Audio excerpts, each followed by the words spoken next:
You said some beautiful things. It's gonna be an awesome episode. Okay, thanks.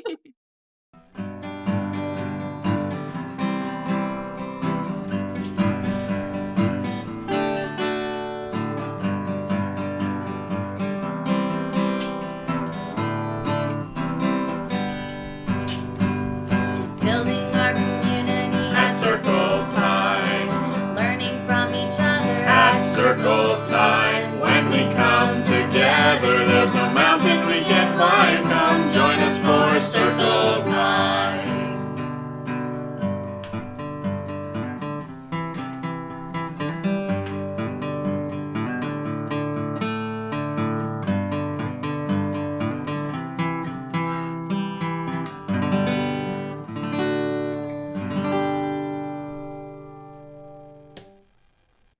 Hello, everyone. We are so glad that you are here with us again for episode 2 of Circle Time with the AECEO. If you have been enjoying our podcast, please rate, review, and share it with others so that we can reach more ECEs and childcare workers. My name is Rachel, and I will be your host today. Jess and Patricia will not be joining us, but we do have a very special guest. Our guest's name is Alana Powell. Her pronouns are she, her. She is a proud RECE who has worked in programs directly with children and is engaged in the childcare advocacy movement in Ontario and nationally. Alana is currently our incredible executive director at the Association of Early Childhood Educators Ontario and is serving on the National Advisory Council on Early Learning and Childcare. Alana thinks with ethics of care and early childhood policy, practice, and advocacy. Across all her work, Alana is committed to listening to and advancing the voices, experiences, needs, ideas, and hopes of ECEs as they are the heart of meaningful, caring, and pedagogical experiences in ELCC. Today, Alana is joining us in her capacity as the AECEO Executive Director. Thank you so much for being here, Alana. We're so happy to have you. Thanks for having me. I'm really excited to be here. Okay, so this episode is really going to focus on, your experiences working at the AECEO, the history of the organization. I know it's a long one, so maybe we'll just do that briefly, but I really want to share with our audience, who we are, not just as an organization, but also the ethos of what we do, how we make our decisions, and how we like to engage with our community of ECEs in Ontario. So I guess let's first start with, how did you get involved with the AECEO and end up as our executive director? Yeah, this is a bit of, I feel like a journey that took many twists and turns. But I first became familiar with the AECEO when I was completing my diploma program at George Brown College. I signed up to do a placement with the Ontario Coalition for Better Childcare. And at the time, the two organizations shared an office. So I would go into my placement and get to see the great work that was happening at both the coalition and the AECEO. And really, that experience opened up my eyes to this whole other world of early childhood education, which I hadn't really thought much about before, which was sort of the policy and advocacy perspective, where these two places came together. And I just thought it was fascinating. I had so much fun and learned so much on that placement and ended up leaving with great relationships and a real commitment to continue to do that work as an individual. So when I graduated from George Brown and started working at a nonprofit childcare center in Toronto, I kept doing advocacy and I became really connected with the AECEO that way. And, speaking up about my own experiences as an early childhood educator, getting our families and children involved in doing advocacy. It was a really, really fun thing to do and kept me connected to the movement.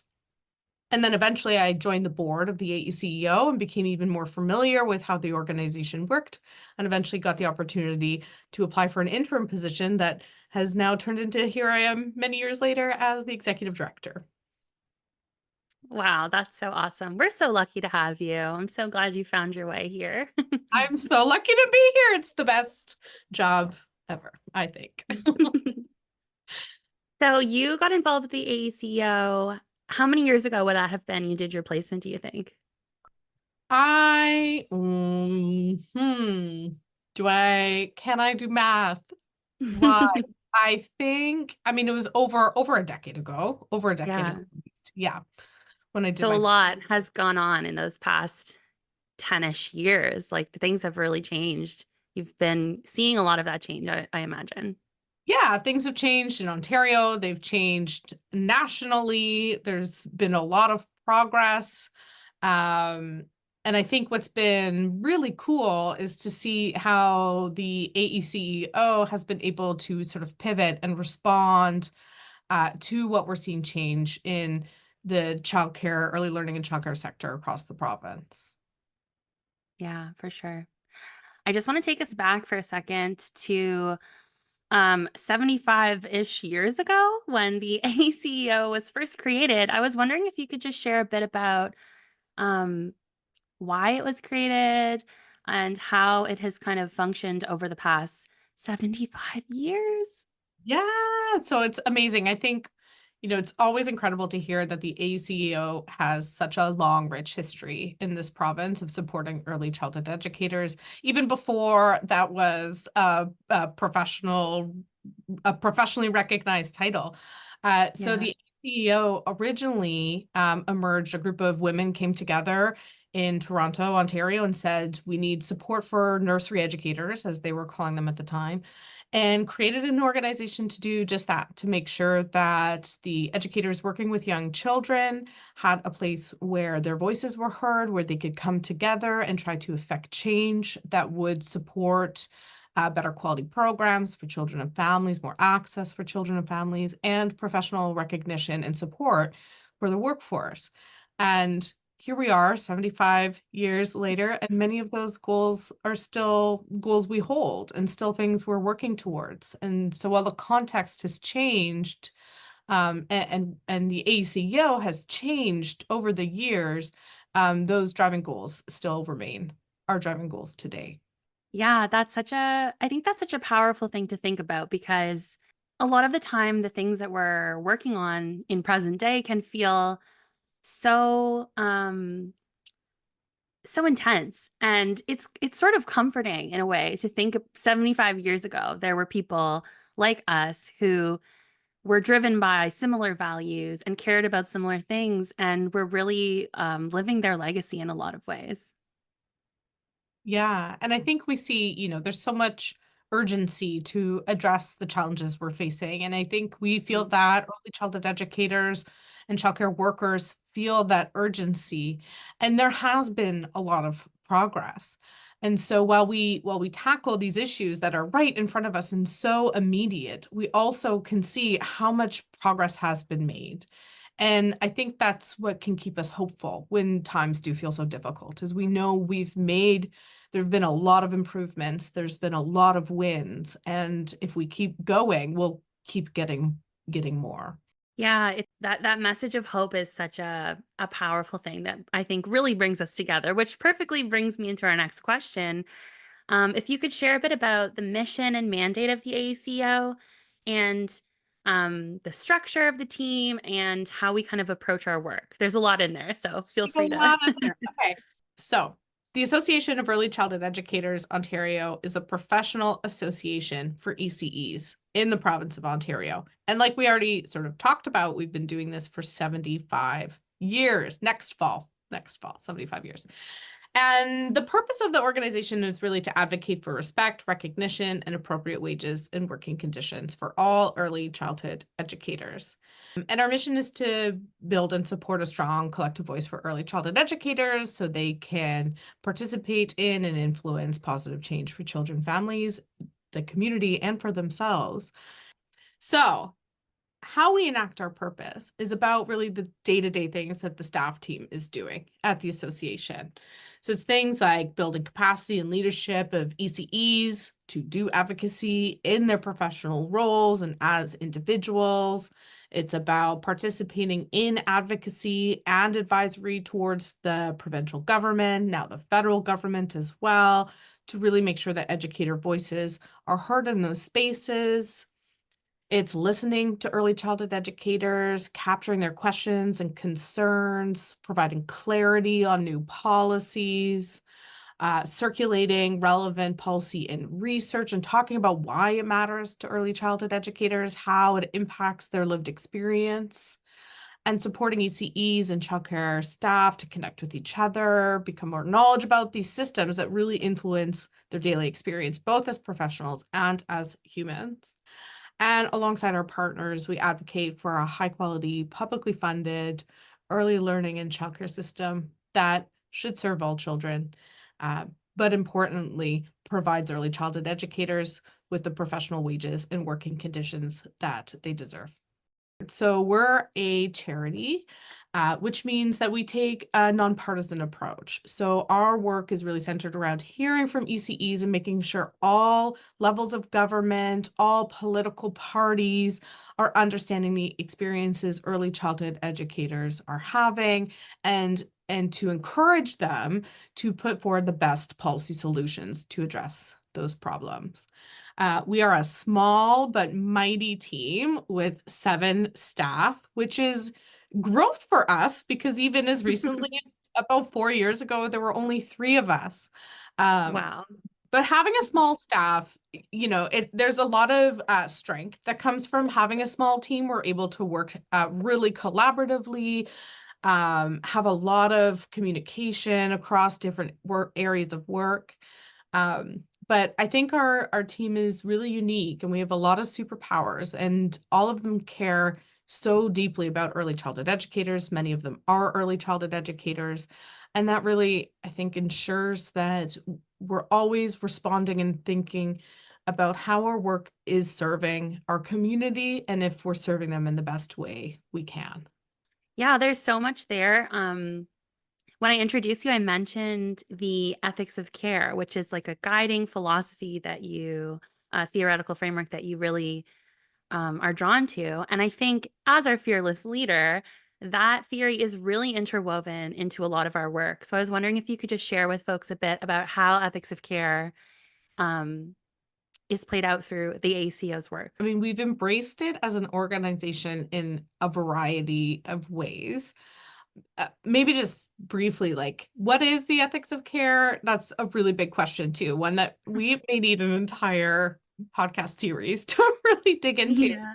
But like you mentioned, it's a theoretical framework. So it's a way of thinking about the world. It's an ethical framework, a moral theory. We've taken this theoretical framework, ethics of care, and we've tried to actually enact it in our work, both as an organization in terms of how we work collaboratively together as a team, but also in terms of how we work with our community and Yeah. how we listen and show up for ECEs. And so maybe I'm going to talk about those two things separately for a moment. So I think, Sure. yeah, like as an organization, for me, working with an ethics of care frame or sort of embracing that theory really means that we show up as whole humans to our work. So certainly we're all in these roles because of particular skills or experiences we've had, training that we've done that has, made us, that's prepared us in some way for the particular roles that we're in. But we recognize that's not the only thing that matters, right? Who you are and what you believe in and the experiences you've had that may generally not be considered assets or valuable to a workplace or may not be well defined in a job description. Those things also really matter because like ECEs are not a monolith. We're not all the same. Our contexts aren't all the same. Our experiences aren't all the same. And if we were to assume on our team that we understood everybody's lived experience, we'd be making some really big mistakes, I think. But by embracing, even within our own staff team, the diversity of perspectives and values and working through it and having hard conversations and moving through tension allows us to come out with better decisions, more transparency, and I think a real clear sense that we're doing the best we can, even in the hardest situations. And we have to check in with them and find out, did we actually meet your needs? Did we deliver care to you in a way that like felt good for you? Do you feel cared for? And if that step isn't done, then how can we be sure that we're doing the right thing? You can't. You have to hear from people. You have to understand how your work impacts them, right? Yeah. So as the AECEO, like taking the time to listen to educators as our first starting point, and then coming back to them all the time to check in really matters because it shapes Mm. how we develop policy recommendations, what the content of our policy recommendations are, is what we're asking government to do, what they need us to ask government to do, are the changes we're advocating for going to benefit them? Are the way we're engaging educators, is that helpful for them? Is that a good process for them? Do they feel heard by us or listened to? And I mean, even the creation of this podcast is an example of us responding to a need from early childhood educators to connect with us in a different way. So I think ethics of care is like, it's present in the way we think about things, but it's really lived in the way the organization acts with educators. Yeah, it's really that reciprocal relationship between the organization and the people who work there and our members and other ECEs and childcare workers. It's such an important ongoing dialogue, I think. Yeah, absolutely. And that notion of like reciprocity is, I think, really important. I mean, educators, I think, live that, right, in their practice Yeah, with for sure. children and families and supporting communities. And I think it's our responsibility as the professional association to make sure we're doing that for them. We're accountable to them about the spaces we create and about the stories we tell about early childhood educators and what their needs are. Yeah, and as you mentioned before, like that's not just because it's the way our organization works. That's been an intentional choice that you and others who work here have decided this is how we are going to approach our work.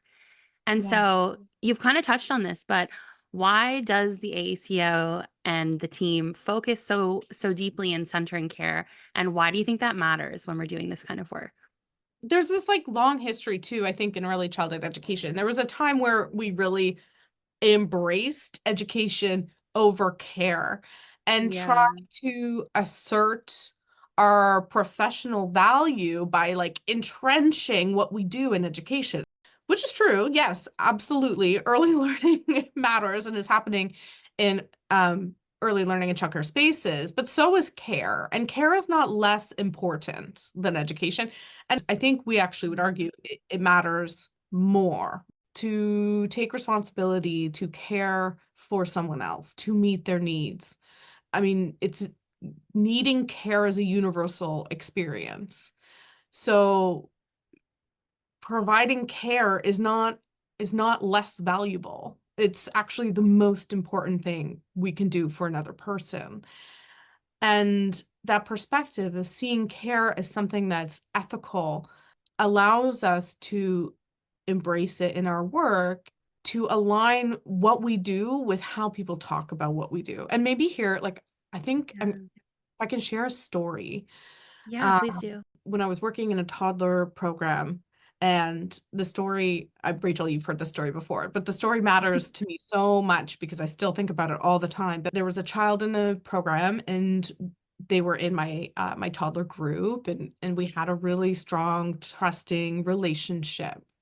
And the child was needing some extra attention that day. And I remember we were outside on the playground and they were following me around and saying, Nana, Nana, Nana, and just wanted to hold my hand. I didn't want to go play with any of the toys. And I remember my co-teacher saying to me, well, they need to learn to be independent. They need to learn to be okay without you. And everything I had learned in my pre-service training kind of told me, yeah, my job here is to foster their independence and get them ready for preschool, so they're ready for kindergarten. So I should put in place a strategy now that, helps them learn to be independent here and self-regulate on their own. And it felt really awful. And I walked away from a child and I didn't hold their hand. Mm-hmm. And I still feel really sad when I think about that moment. At the time, I felt like it wasn't the right decision, but I didn't understand why it didn't feel like the right decision. I felt like ethical discomfort with it, but I couldn't talk about it. And now when I look back, I feel like moments like that happened a lot in program where I felt like the right thing to do was this, but I felt like what certain theories had taught me to do was something else, and I couldn't grapple through that tension. And when I found ethics of care, and when I started to understand care as important and this ethical practice and great responsibility, I realized that's what was happening in those moments, is that I wanted to respond to that child in a way that was caring and responsive to their needs, even if it meant valuing their dependency and vulnerability in that moment and not striving for their independence. And so now working through a different theory, I can see why I had that tension, and I think I would respond differently. And so when I think about the profession and early childhood educators across the province and childcare staff across the province, I think about other languages and other theories and other words to describe the work that we're doing. And that often I think educators are looking for. And a lot of that I found in care. And so I think that's part of why I brought it so much into our work and why we've all felt called to it, because it's not just my idea that I'm bringing, right? This, decades of research, theorizing, but also all of us saying this matters and our community saying, this resonates with me. And I think we're all drawn to it because it gives us another way to embrace our work that isn't just about education, but gets at the heart of what's different about early learning in childcare, which is about these really caring and responsive ethical encounters with children in our programs. I literally had chills as you were speaking because I just resonate so much with everything you said. And I think ethics of care as an approach to ECE organizing, working in program, all of the different things ECEs do. It makes intellectual sense, but it also just sits well in our hearts. It feels right. And I don't know that it always needs an explanation. Some of the example you gave with your story, like that is about your heart. And I think that ECEs have such a powerful capacity to feel their way through these ethical, what was the word you used? Ethical Encounter, dilemmas. yeah, encounters, dilemmas, all the things. Yeah. And Yeah. yeah, even if you think of a simple situation like between two children and sharing a toy, like that's an Mhm. ethical dilemma. And Rachel, you said something and it struck me. This is also what's missing from policy. Mm-hmm. This idea of care, and that care is a foundation, like an unshakable human experience that deserves recognition and deserves, care work deserves compensation, and care receivers deserve good conditions of care. Like all of these things are missing from early learning and childcare policy. And I think that by bringing that conversation forward, we're trying to shift to the way that we're asking governments to think about supporting and funding these programs in different ways, Mm. in ways that aren't just about providing better training to early childhood educators so they can provide better educational supports to young children. No, it's about providing early childhood educators the conditions they need so that they can do this deeply ethical work. Yeah, Mhm. absolutely.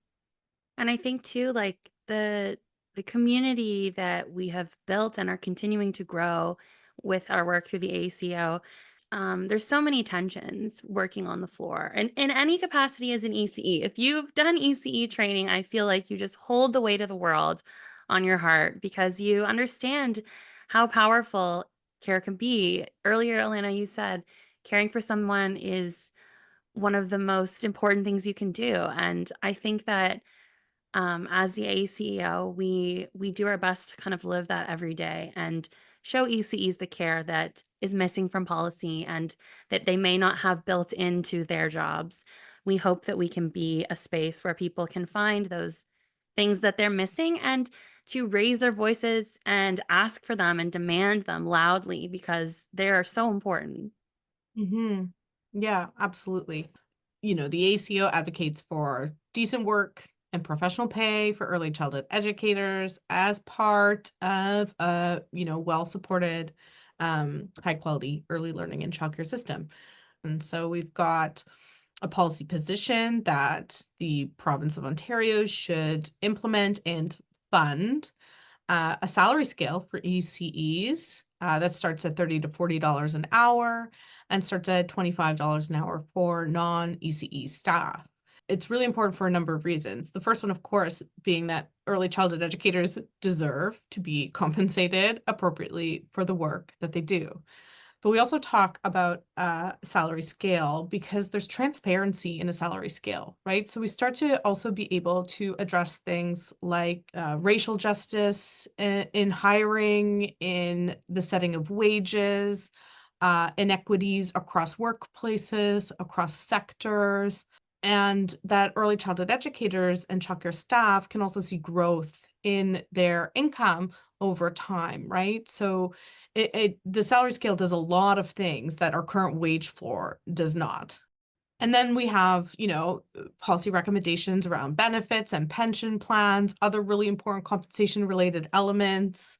I think recognition is a big one we hear a lot from our community about. This often comes up in the work of government. Recognition comes up as like a separate category, like Yeah. separate than compensation or separate than good working conditions. But I think what we hear from early childhood educators time and time again is that the best way to recognize them for their work is to ensure that they're appropriately compensated and experience good working conditions. And someone asked me the other day, what are you talking about when you talk about working conditions? Is it access to professional development? And I was like, sure, like, yes, early childhood educators, we have a requirement to do professional learning through the college. Most of that is done outside of work hours on their own time. There's not often a lot of autonomy in terms of what to choose.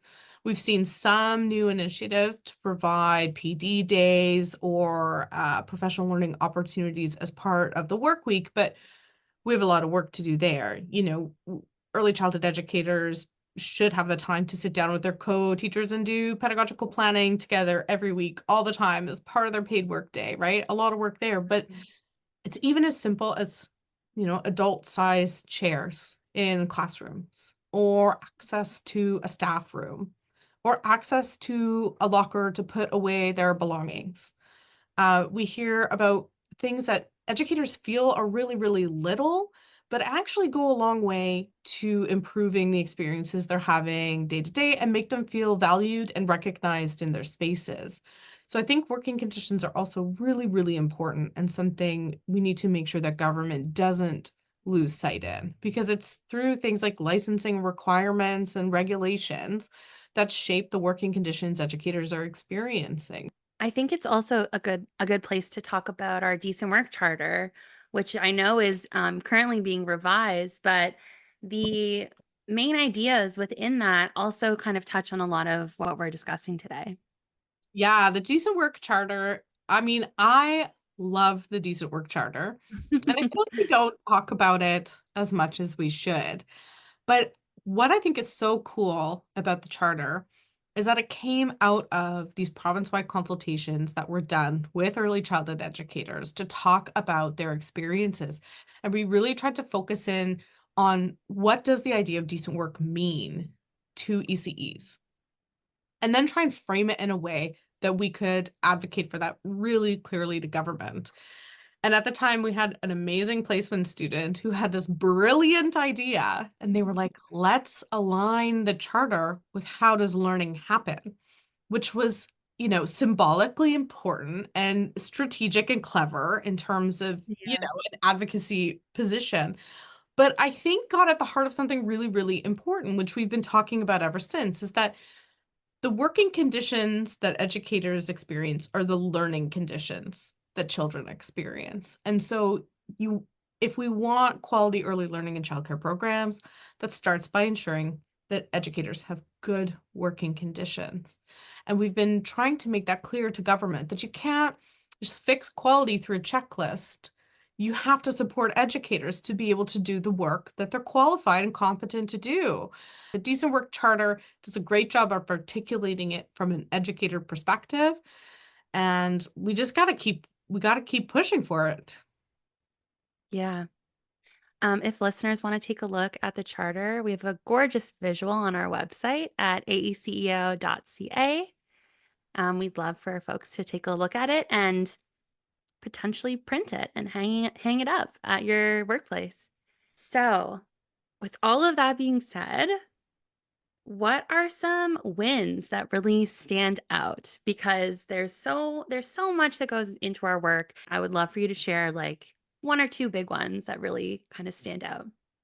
We don't celebrate our victories enough. And there's a couple good examples that we can look to, even in the last few years when things have been really difficult. So when the wage floor was introduced, it was like, okay, this is a step in the right direction. At least we have some kind of wage policy, some kind of policy Yeah, that was that's big because we never had before then. we never had it before. So it was Yeah. really up to every center to set wages. And let's be frank, the only way at that time for educator wages to go up were for parent fees to go up. So there was this incredible tension between trying to keep services affordable and accessible to families and ensuring that educators were well compensated and had benefits, pensions, and good working conditions. Those two things were not possible because childcare was so expensive. And even when it was so expensive, centers couldn't provide decent work and appropriate wages. Mm, So having the establishment of this wage floor when the top $10 a day system was introduced was really important because it was a step towards something. Now we were mhm, asking for a wage grid, so it was not good enough and it was very, very low, the wage floor. But the sector really came together and we had a really strong advocacy campaign saying that educators are worth more. They're worth more than this wage floor. And what we saw last year was a win, a big win, and that wage floor was increased to $23.86 an hour. So like, yay, let's pause for a moment and like be so happy. Yay! That's a huge increase. It's a huge win. Yeah. It is nowhere near good enough. Like not Mhm, even close. Like we're asking for a salary scale that starts at $30 to $40 an hour. And now we have a wage floor at $23.86. And let's be clear, that wage floor is only for registered early childhood educators working in $10 a day childcare programs. It's been mhm, extended to school age groups that are outside that 0 to 5, 0 to 6 age range.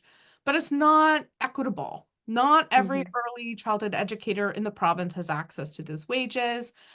Non-RECE staff are not included in this new wage floor. So there's a lot of problems with it. But we won. We were successful in seeing a big increase. And so that shows us that this work matters, that advocacy matters, that the sector coming together to talk about what they deserve, what their wages should be, matters and can make a really big difference. Not Yeah, only does it matter, but it works, people came together, under a shared vision for increasing EC wages, and they were successful. yeah. Which tells us we can do it again.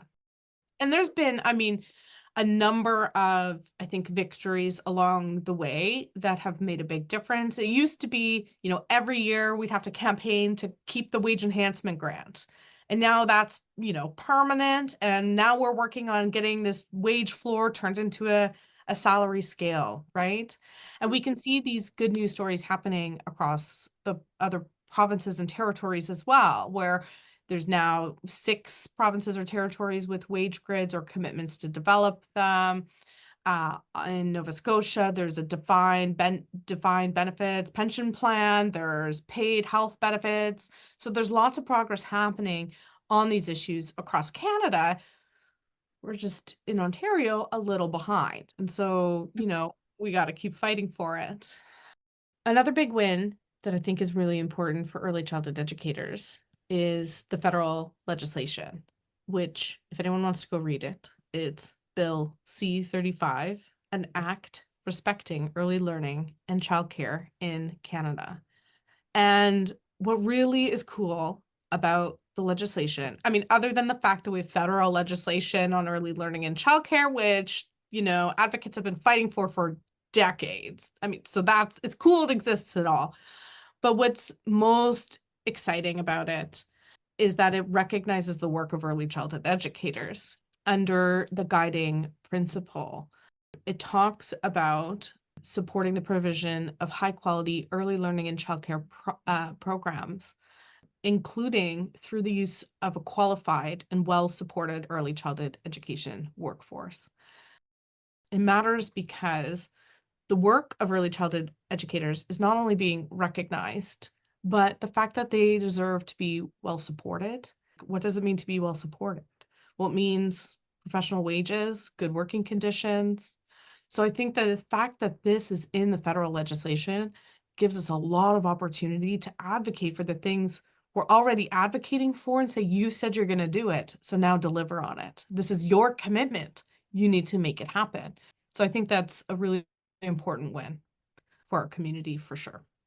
Yeah. Yeah. And it's you're touching on something that's so important, which is that, you might not be a big policy nerd like us who wants to read these bills, but we live policy in our everyday. Garbage pickup is a policy choice. Mhm. Having clean and maintained roads and sidewalks is a policy choice. And making sure that ECEs have what they need to be okay, to do their jobs, to live a good life so that they can care for children and build communities, that can be a policy choice too. Yeah, and it should. I really feel hopeful that our asks around a salary scale are possible and they're possible soon. I think we just need to keep coming together, and educator voices are more important than ever to be in the movement. And like nobody understands early learning and childcare like early childhood educators. Yeah. Policymakers have never lived it the way early childhood educators do. So if the voices of early childhood educators are not informing policy decisions, then those policy decisions are not going to meet the needs of early childhood educators. And I think Mhm. often there's this idea that like advocacy is bad or unprofessional or radical or something we shouldn't be doing, but it's not. I mean, it's in the Mm. code of ethics and standards of practice to advocate and advocate for our Yeah. profession. Because advocating for yourself is standing up and saying that the work you do matters, that the work you do supporting children and family matters, and that your experiences matter. And there's nothing wrong with that. There's nothing radical about that. And you deserve it. And you deserve to be listened to. And so Yeah. I think that's really the work we try to do is one, make sure that educators know that their voices matter. Two, equip them with the opportunities to do that, either by bringing them to decision-making spaces or by bringing decision makers to them or by listening to Mhm. them and shaping our work around their voices.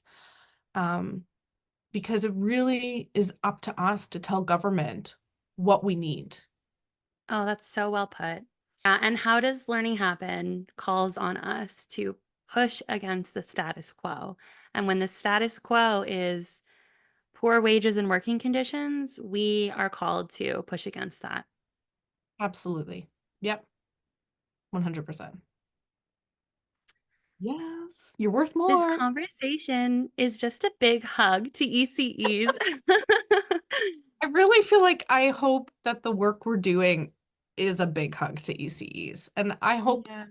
that educators know that we're here and that we really care. and that we really want to listen. And if they feel like we're not, that we also really want to hear that.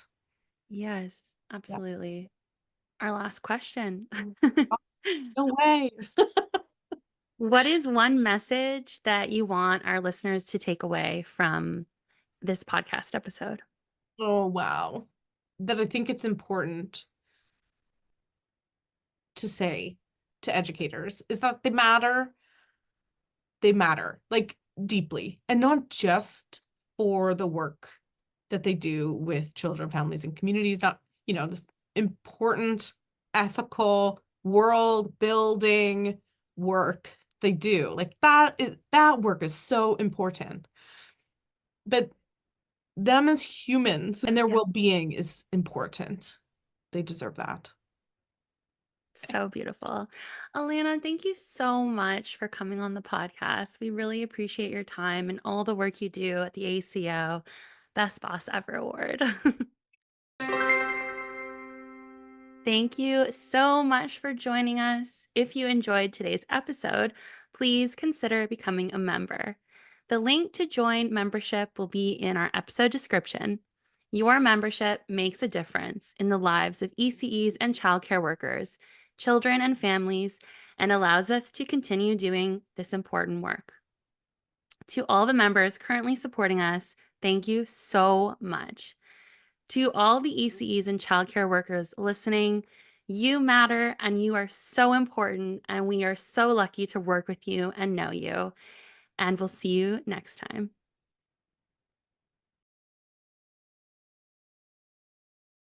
Did you just hear how I said the word but? Did you hear that? I went like, No. oh my God.